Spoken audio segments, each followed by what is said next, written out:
مساء الخير على أجمل إخوات وأجمل متابعين في الدنيا. عاملين إيه؟ يا رب تكونوا بخير كده وبصحة دايما. تعالوا نبدأ الفيديو بتاعنا كده زي ما تعودنا بالصلاة على النبي. اللهم صل وسلم وبارك على سيدنا محمد وعلى آله وصحبه وسلم. هنعمل النهاردة مع بعض روتين تنظيف الحمام اللي ما بيخلصش زيه زي باقي الشقة، لازم له كده تنظيف عميق من وقت للتاني.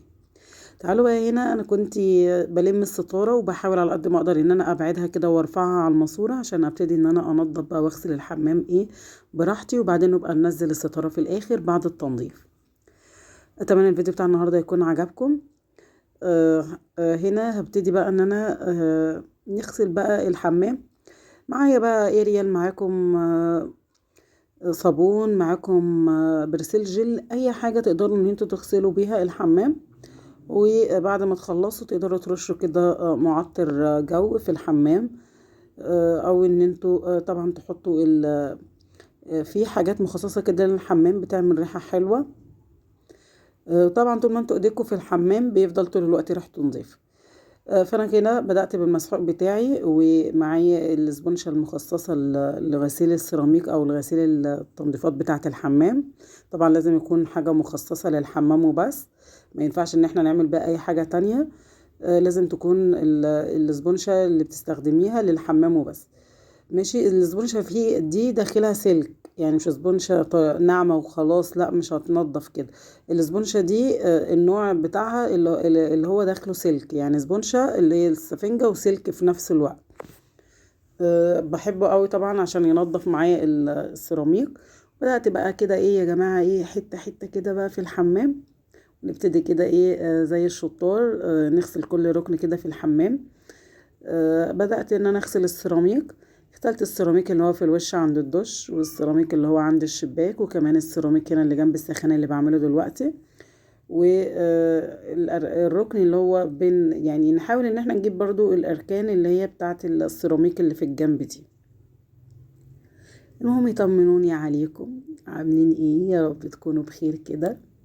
عملتوا ايه الايام اللي فاتت؟ قولولي خرجتوا ما خرجتوش؟ الدنيا كانت عاملة معاكم ازاي؟ يا رب يجعل ايامكم كده كلها سعيدة وهنا، ويجعل ايامكم كلها عيد وفرح، وربنا يسعد قلوبكم الطيبة، ويروق كده بالكم، ويكبر بخاطركم. يعني كل دعوة حلوة في الدنيا دي كلها ربنا يجعلها من نصيبكم. هنا ببتدي بقى كل ركن غسلته بالدش بقى الحلو ده. نبتدي ان احنا ننزل بقى المسحوق من على السيراميك. المسحوق طبعا عشان يعني كان في رغاوي، فبحاول اعمل بايدي كده الحتت اللي هي مش بينزل منها المسحوق. المهم ان احنا لازم كل ركن كده نعمله بالدش كده او بالميه وانزله. ساعات بغسل وبمسح بحته قطن، وساعات بغسل وبالميه بقى واديله. بحس كده لما الحمام بعد ما بيتغسل كده او كل ركن غسلناه نرش ميه بقى كده، بيبقى الحمام كده عسل وباين ان هو اتغسل. المطبخ بس اللي ممكن اني مرشش ميه في الى حد ما في اجزاء معينه، وبحته قطن كده او فوطه وامسح عشان ما يكركبش. والمطبخ طبعا الميه تخش تحت المطبخ والحاجات دي، انما الحمام غير. الحمام لازم عادي، يعني لو احنا رشينا بقى ميه براحتنا، والميه واحده واحده بتنشف، وبتدي كمان للمكان يعني اضاءه حلوه كده ان هو فعلا اتغسل. كتر الميه والمسحوق كده والرغاوي تخلي الحاجه كده كانها فعلا بينت ان هي اتغسلت. بنرجع كل حاجه بقى مكانها في الجزء اللي احنا غسلناه. رجعت الشامبو والشاور وشامبو الاطفال والليفه، كل واحد ليه ليفه معينه معلماهم انا، يعني هما شبه بعض من بعيد بس كل واحده ليها علامه معينه تدل ان دي بتاعت مين ودي بتاعت مين كده يعني. بس نبتدي برضو نغسل البانيو العسل ده، نغسله كمان. غسلنا كده السيراميك بتاعنا اللي باين ده كله قدامنا، يعني كل السيراميك اللي في الوش ده زي ما احنا شفنا كده اتغسل، الجنب اللي على اليمين والجنب اللي على الشمال والجنب اللي في الوش. ورصينا كمان الحاجة ورجعناها مكانها. بنعمل كده بقى البانيو. مش هنسيب بقى ولا ركن في الحمام ده غسيل كده حلو كده وتنظيف كده من الوقت للتاني لازم نعمله في الحمام. بما اني بقى ان نظفت الشقة. فقلت بقى خلاص يعني ملحقتش اصور، تعبت، كنت تعبانة جدا ان انا اعمل الشقة كلها وكده، فتعبت فسبت بقى الحمام. قلت بقى هو الحمام بقى اللي من نصيبه ان هو يتصور معاكم. وبالدش زي ما قلت لكم كده، ونطلب بقى ميه كتير كتير كتير كده على البانيو، وننزل كل المسحوق اللي عليه عشان بياضه كده ونصاعته تبان. عايزه اقول لكم ان نظافه الحمام اليوميه بتفرق جامد، بتخلي المكان كأنه فعلا نظيف. النظافه اليوميه للحمام. بقول لكم هنا انا انا بقول لكم هنا انا خلصت. يلا يلا بينا نعمل الجزء التاني. انا اتضايقت جدا جدا في التصوير بعد ما خلصت يعني، واكتشفت في التصوير ان انا هدومي اتبلت واتغرقت وحالتي حال، شكل العباية من ورا رخم جدا. تقريبا سندت على السيراميك وانا بغسل السيراميك اسمه ايه، بالايه يا جماعة، بالدش الصغير ده. سندت على الحيطة اللي كانت مغسولة، يعني سندت سندة حلوة كده فبلت للعباية. فدي حاجة مضايقاني جدا، شكل العباية رخم، مبلولة مية. ولكن بقى طبعا انا كنت صورت وخلصت، فقلت بقى خلاص مش مشكلة. بس كنت متضايقة ان الجلابية متبهدلة مية او مبلولة مية يعني. هنعمل بقى الجزء ده. ببل المراية، هنبتدي بقى نغسل الحوض ونغسل المراية ونخليهم زي الفل. المهم من النظافة اليومية اللي ما ينفعش يعدي يومنا بدون ما نعمله يعني في التنظيفات. الحمام يا جماعة بيتعمل فيه يوميا، لازم القعدة تتعمل يوميا، ويمكن مرة الصبح ومرة بالليل مفيش مشكلة خالص. القعدة بتاعة الحمام تتعمل يوميا، والحوض بتاع الوش بالمراية. طبعا المية اللي هتقع في الأرض نمسحها يعني أو نشيلها بالمساحة أو كده. بس ده كده يوميا لازم يتعمل. هيفضل معاكي الحمام طول الوقت نظيف، حتى لما تيجي تعملي تنظيف عميق، مش القعدة يعني، والحوض والمراية والحاجات دي هتفضل نظيفة، يعني هتحسي كده ان هما النضاف معاكي. نفوت كام يوم او كده، او اسبوع بالكتير قوي، او 10 ايام. ولازم نعمل للحمام تنظيف عميق، اللي هو زي ما بنعمل كده غسيل السيراميك حتة حتة. كده كده احنا بنعمل الحوض والبانيو وقعدة الحمام يوميا. ولكن بقى هنكمل بقى تنظيفات سيراميك، ونشيل بقى كل حاجة من مكانها، ونغسلها وننضفها ونرجعها مكانها. ونغسل بقى الأرض كده غسلة ايه معتبرة، مش مية بقى تنزل وننشف الأرض وخلاص، لا، غسلة كده حلوة بالرغاوي بقى الجميلة دي، عشان يبقى الحمام كده في حالة انتعاش. كل ما الحمام يكون في حالة انتعاش، كل ما انتوا كمان هتكونوا ايه منعنشين. منعنشين ومشعشعين. النظافة حلوة. النظافة كده بتفرق يا جماعة، وبتحس كده ان الانسان مبسوط، بتفرق مع الواحد والله. هنا انا غسلت المراية ونظفتها، بحاول طبعا بايدي امسح كده عشان ما تغيرش، رشة كده كمان حلوة. ونسيب بقى المية ايه تصفي بقى براحتها، والمراية بتاعتنا ايه عسل كده. وهنا برضو الحوض بنشطف الحوض. عامة هنعمل الجزء ده كله مع بعض كده، مش هينفع ان احنا ايه نعمل بقى اي تنظيف وخلاص. مادام قلنا تنظيف عميق يبقى مش هنسيب اي حاجة الا لما تتعمل وتتنضف. وديت كل حاجة بص انا خبطت في الكاميرا، كنت خايفة ان تكون اتهزت، بس الحمد لله بصيت كده ليكم. لما بصيت للكاميرا، انا كنت ببص للكاميرا اتأكدت ان هي الحمد لله تمام، لان الموضوع ده حصل معايا قبل كده برضو معدية زي كده. الخبطة قلبت الدنيا خالص، وقعت التليفون في الارض.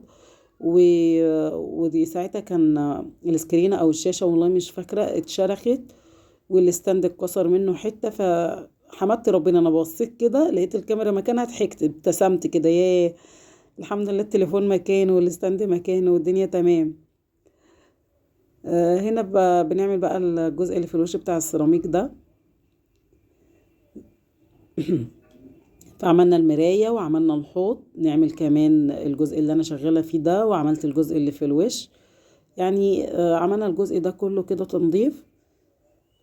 اهم حاجة شلت طبعا ثبت الغسيل، دول ثبتين. المفروض ان الثبت اللي هو تحت ده الكبير اللي بحط فيه جميع الغسيل. الثبت اللي من فوق ده المفروض اللي بحط فيه الابيض، يعني بنقض الابيض والالوان، كل الالوان بقى، غوامق فواتح، كل عامه الهدوم كلها بتتحط في ثبت الغسيل اللي هو من تحت، والثبت اللي فوق ده للابيض، يعني اي ابيض يعني. انما الفواتح كلها او غوامق او كل الغسيل في الثبت اللي تحت مخصصاهم. فهنا حسيت ان انا هتبلي بزياده بقى وحالتها تبقى حال، رفعت بس الجلابيه من الارض، لان هي كانت فعلا دل الجلابيه كله ميه وعمال ينقط وضايقني في رجلي، فرفعت العبايه كده ايه سيكه شويه. بس بعد ايه بقى كانت اتبلت وبقت حالتها حال، وانا اصلا اتغرقت وحاسه ان انا متبهدله. بس بنغسل بقى الحمام، هنعمل ايه، كلها ميه. شلت ثبت الغسيل من الارض، وطبعا بعد المية دي كلها وكده بنمسح بقى تحت. انا قلت عشان ارجع الثبت مكانه فاعمل مطرحه بقى، غسلته غسلة حلوة كده، ومسحت منه المية ونشفته وخليته زي الفل، وبعدين رجعت ثبت الغسيل مكانه تاني، عشان لما مضايقني هنا، فعشان اكمل باقي التنظيف لازم اوسع حواليا. فقلت خلاص نعمل الجزء ده وننشفه تماما، وبعدين نرجع ثبت الغسيل مكانه بقى ونوسع لنفسنا ونكمل باقي تنظيف. ربنا يكبر بخاطركم بوجودكم معايا زي ما انتوا جابرين بخاطري. انتوا حبايبي والله بجد واخواتي، ومخليني اسعد انسانة في الدنيا. شكرا ليكم، وجودكم على راسي بجد. شكرا لكل كلمة حلوة بتكتبوها، وشكرا لوجودكم في حياتي، وشكرا لدعمكم، سواء دعم مادي أو دعم بالمشاهدة، دعم معنوي ونفسي، بالمشاهدة وباللايك وبالكومنتات الحلوة وبكل حاجة حلوة بتقدموها لي. فبجد شكرا ليكم، وجودكم كده منورني ومشرفني. نشفت تحت ثبت الغسيل ورجعت ثبت الغسيل مكانه. انا عايزه اقول لكم ان ثبت الغسيل ده مفهوش ابيض المره دي، لان كان عندي بقى لبس العيد ولبس الاولاد ولبس كتير جدا. عندي يعني الالوان كتير قوي قوي، وما كانش عندي ابيض اصلا. يعني المره دي ما عنديش ابيض، والغسيل نفسه كتير، فحاطه بقى الالوان كلها في الثبت اللي تحت ده مليان، وبقيته في الثبت اللي فوق، غير الغسيل اللي اتلم واتطبق، وغير الغسيل اللي اتنشر، وغير الغسيل اللي في الغسالة نفسها دلوقتي. والله العظيم فعلا الغسيل ده مشكلة كتير قوي قوي.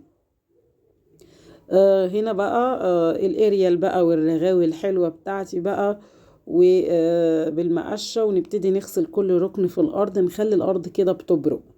ما ينفعش غسيل حمام بدون رغاوي. الرغاوي يعني بتغير المكان وبتدي طاقة إيجابية للمكان، يعني إن هو اتغسل يعني. فكل حاجة بقى بتنزل معايا على الأرض. قلت بالمرة بقى، مادام في شوية رغاوي حلوين، نمسك بقى الأرض بالمقشة كده وننضف كل ركن فيها وننضفه بقى. ما بين السيراميكا والسيراميكا كده بيبقى في غمقان غوامق، فبرضو المقشة بتساعد الاركان اللي هي الفراغات اللي بين السيراميك دي. بتفضلي برضه تدعكي كده في الارض، او عندك فرشة بلاط اللي هي بتاعت السجاد. المهم ان انت تمسكي الارض كده بشوية الرغاوي العسل دي، وتفضلي تدعكي في الارض. وبما ان انا اصلا عاملة تحت السبت زي ما احنا لسه شايفين، فعملت حواليه، وبحاول ما ادلقش مية كتير علشان تحت السبت ما يجيش تحتي مية. فعملت كده حواليه، عملت الارض كلها، ومش عايزين ندلق مية بقى، فببتدي ان انا ايه، امسح الرغاوي دي، وبعدين هرش بقى شوية مية كده عشان الشطف والكلام ده، بس بعيد عن السبت. برضو شايفين الارض اختلفت تماما، كل الوساخة مطرح غسيل السيراميك والحوض والمراية والحاجات دي. كان في رغاوي وتراب يعني وطينة في الارض، ففرق جدا لما اتغسل. حسيت ان الشبشب هيزحلقني يعني. الارض كده فيها رغاوي وحاسة ان انا هتزحلق، فقلعت الشبشب عشان اخد راحتي يعني.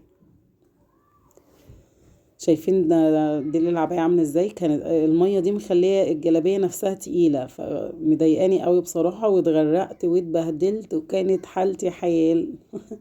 بس مش مشكلة، كان لازم اصور معاكم فيديو النهاردة. فكنت نظفت الشقة كلها وكنسنا ومسحنا ونظفنا ورتبنا وكل حاجة، ولميت غسيل ونشرت غسيل وحطيت غسيل في الغسالة.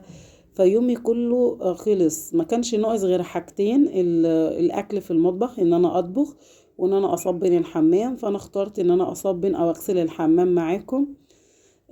قلت بقالنا كتير قوي خصوصا الفترة اللي فاتت ان احنا الروتينات بتاعتنا او اليوميات بتاعتنا في الطبخ، روتينات طبخ كلها الفترة اللي فاتت. فقلت بقى خلاص مش هخش المطبخ المرة دي، وهعمل معاكم بقى اصور معاكم الحمام. يا رب الفيديو يكون خفيف على قلوبكم زي ما انتوا خفاف على قلبي، وربنا يكبر بخاطركم زي ما انتوا جابرين بخاطري، ويسعدكم ويسعد ايامكم كلها، ويخلي ايامكم كلها سعيدة وهنا وفرح. هنرجع للجزء ده تاني. هنلم بقى ايه الكركبة اللي هنا دي، اللي انا خلاص عاملين البانيو، بس هنرجع هنا بقى جنب سبت الغسيل. حاطة هنا الجردل اللي هو بتاع المسيح بالشرشوبة. هنا الطبق ده انا زعلت جدا جدا، اكتشفت ان ولادي كسروه. ده الطبق بقى اللي بطلع فيه الغسيل عشان انشر، اتكسر شايفين يعني، باظ خالص. فركنته بقى على جنب عشان ان شاء الله يعني اوزعه، ارميه، اعمل اي حاجة، ونجيب بقى واحد جديد وخلاص. ما شاء الله على العيال ما بيخلوش حاجة ابدا، ودايما مكسرين ودايما مبهدلين الدنيا. بس هنعمل ايه؟ ربنا يحفظهم لنا ويجعلهم كده نعمة في حياتنا، ويجعل تعبنا معاهم بفايدة. انا كنت بس زعلانة ان شقاوتهم يعني، ما شاء الله على شقاوتهم يعني، شقاوتهم وصلت بيهم ان هم كسروا طبق الغسيل كمان. فاكتشفت ده فاتضايقت، بس ركنته بقى على جنب عشان يترمي، وان شاء الله ربنا يسهل ونجيب واحد غيره، ما وراناش حاجة يعني. فلميت بقى كل حاجة مكانها. هنا بقى هنبتدي بقى ان احنا ايه نصبن الجزء ده برضو كمان. يعتبر هنا اصلا مش ناقص غير الارض مطرح ما انا واقفة، والقاعدة بتاعت الحمام نفسها. بس هم دول اللي ناقصيني في الجزء ده. بنحاول بس نلم الكركبة من حوالينا ونرجع كل حاجة مطرحها وكل حاجة مكانها. انما ناقص ايه؟ صبوحة، ناقص القاعدة بتاعة الحمام ان هي تتغسل غسلة حلوة كده. والارض مطرح ما انا واقفة يعني، هناك جبت كل بقى المية والصابون والرغاوي وكل حاجة معايا على الجزء ده. هنا فناقص مطرح ما انا واقفة ان الارض تتغسل، والقاعدة كمان بتاعة الحمام تتغسل، وننزل بقى الستارة كده، وكل حاجة رجعت مكانها والدنيا بقت تمام معانا.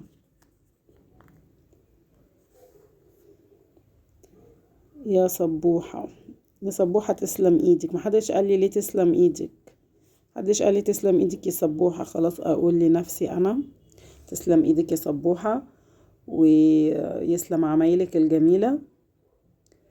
والحمام بينور وريحته منعشة والريحة واصلة يا جماعة. الريحة واصلة. انا اعتبرت نفسي متابعة عشان تقولي لي تسلم ايدك يا صبوحة. ما بشوفش تسلم ايدك في الكومنتات دي يا جماعة. فرحوا قلبي كده وقولوا لي تسلم ايدك يا صبوحة، الروتين بتاعك حلو، اليوم بتاعك حلو، اي حاجة كده شجعونا، شجعونا بكلامكم الحلو الطيب ده. المهم خلصنا من كل دوت، ونزلت كمان معاكم الستارة. انا بعشق الستارة دي، بحبها جدا. مدية منظر جميل قوي للحمام. اللون بما ان اصلا الحمام عندي احمر في ابيض، وناحية الشباك في جزء اسود، وناحية الباب كده عاملة كده دولاب لخزين الحاجات بتاعة الحمام، الصابون والشاور والحاجات دي لو عندي حاجات بزيادة. فعاملة برضو دولاب برضو داخله احمر في اسود. فحاسة ان الستارة بتاعة الحمام تحفة، ماشية مع الحمام بطريقة فظيعة. اللون الابيض والاحمر والاسود مخليين الشكل رهيب، الشكل جميل، عامل طاقة ايجابية للحمام، مغير المنظر تماما. فانا بعشق الستارة دي، واتمنى ان هي تفضل معايا ما تبص، لان انا ما عندي ستارة بتعمر بسبب الولاد واللي بيجي يستحمى واللي يشد الستارة، وطبعا ان هي بتتبل كتير مع الوقت، بتتبل يعني او بتبوظ.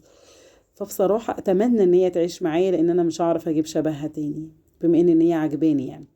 يا رب تكون عجباكم. اكتبوا لي برضو في التعليقات اذا كانت الستارة فعلا تستاهل ان انا اشكر فيها واقول شكلها حلو، ولا انا ببالغ، مش عارفة، بس هي انا حاسة كده. المهم ان احنا هنا مسكت طبعا زي ما احنا شفنا المسحوق، رميت حبة حلوين كده على القاعدة يعني، وعلى الحمام من فوق وكده. و باليد اللي هي الفرشة بتاعة الحمام المخصصة للحمام، ومع الرغاوي العسل والشاور اللي حطيته مع شوية الاريال والكلام ده. وعمالة اغسل بقى في الحمام غسلة حلوة كده، بالايد اللي هي الفرشة اللي هي بتاعت الحمام نفسها. عملت حوالين الحمام، وبنرش بقى ميه كل بقى التراب اي حاجه بقى. خلاص احنا فاضل لنا الجزء ده، فالجزء ده اللي هيتمسح او يتغسل. يا رب الفيديو النهارده يكون عجبكم. انا خلاص كده خلصت معاكم الحمام كله، وكمان نهايه الفيديو بتاعي بغسيل القعده، وعملت خلاص الارض. هبتدي بقى ان انا انشف الجزء ده بس. كل حاجه اتعملت، ناقص ان انا انشف الجزء اللي هو عند القعده ده بس. الميه اللي بقى هنبتدي ننشف بقى الميه من اي ركن كده فيه ميه، ونودي بقى على الصفايه اللي جنب القعده. وخلاص كده الركن ده كده بخلصه. وبكده الشكل النهائي بتاع الحمام غسلته ونضفته وعملت فيه تنظيف عميق. يا رب يكون الفيديو كان حلو على قلوبكم. استنوني ان شاء الله في فيديوهات تانية. شكرا ليكم، والسلام عليكم ورحمة الله وبركاته.